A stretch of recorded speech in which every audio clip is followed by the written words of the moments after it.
welcome back to the Bookworms, buddy. It is Tuesday, so that means it's time for Tuesday Talks. Tuesday Talks is a Goodreads group that I started with my friend Janelle over at Mrs. J. Rod's Reads. Every Tuesday, we discuss book-related topics. I will link to that in the description box below if you would like to check it out. So this week's discussion is on what do you think of comparative blurbs on books. This is not going to be a very long video because I don't really think much about it until like right now. Because if I see a comparative blurb on a book, sometimes I'll read it, sometimes I don't, but it does not influence whether or not I buy that book.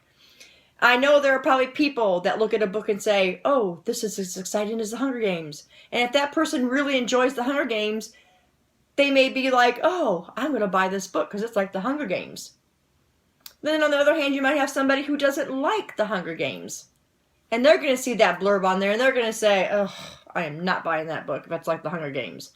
Something else I think people may run into is you have a comparative blurb on a book and they say it's like the Hunger Games, and that person's like, oh, I am so buying this book. But then they read the book and it's nothing like the Hunger Games. So I mean, yeah, I mean it could go either way, but for me, like I said, I don't let it influence me. Something that this topic also made me think about is the fact that I think books need to stand on their own. They need to be able to make a statement by themselves without comparative blurbs. You should be able to open that cover, read that synopsis, and buy that book based on what you read, not on a comparative blurb. I know that, that isn't always the case, and people will read those and they're going to buy the book and just because of this blurb, and what have you.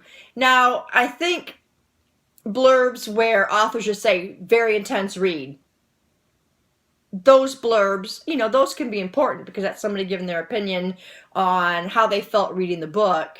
I don't know. I guess like I said, I don't really think a whole lot on it, but now that I think about it, yeah, I think individuality of a book, if you can even say that, is important, and they should be able to stand on their own. And those are just my thoughts on it. What do you guys think about comparative blurbs? Do you find them helpful, not helpful? Do you like them, not like them? Let me know in the comments below, and we will talk about it. Thanks, guys, for staying tuned, and I'll see you in the next video. Bye.